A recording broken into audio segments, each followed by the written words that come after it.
Okay. Bazze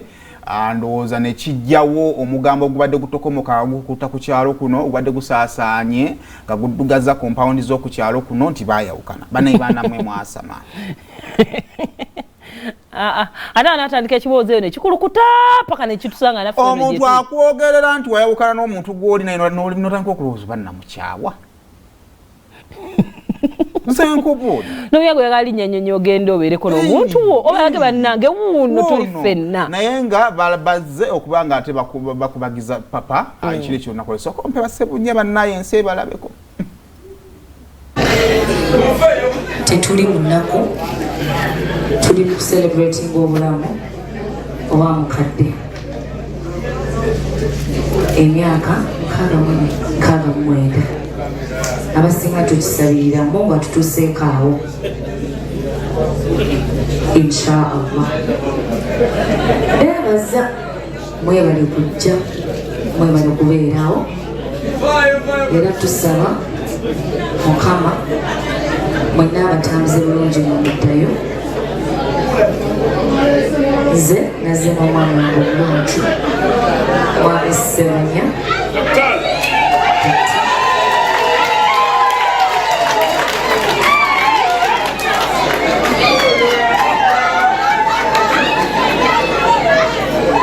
kababuuzeko obubuuza sisobola kukkiriza kuva wano nga timanyokeddeeko.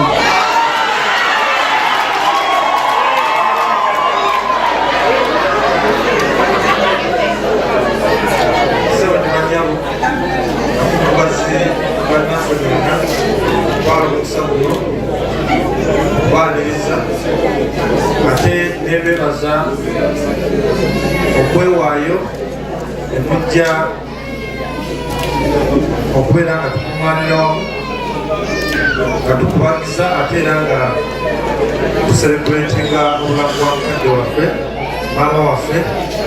ate n'okubeera nga tumubagira wamu ne mukwano gwaffe mutabani wammwe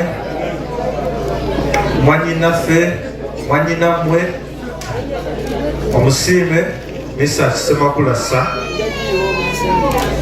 Mwebale nnyo abatuuze okubeera nga mudduukiridde omulanga guno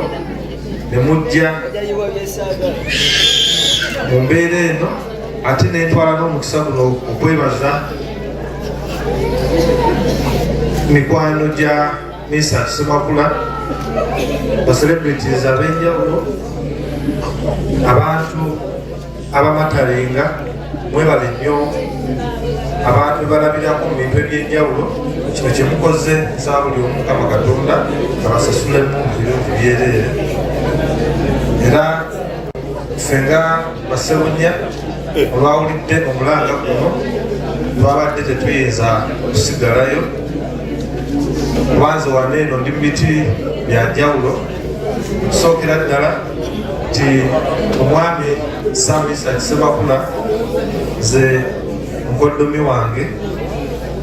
yampa akaana kano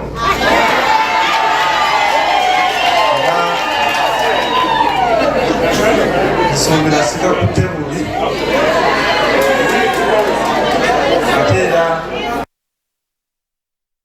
n'ensonga nga bwe zaabadde bane tubakulisaayo muula weebale kujja ku omukoddomi weebale kujja weebale kujja omanye omukoddomi omulabira ku ndulu gye bamuwa waka n'amanyi ono baasiima waliyo abakoddomi mukoddomi Kawempe pozituna ne Faruku atwasiriza ku olutambula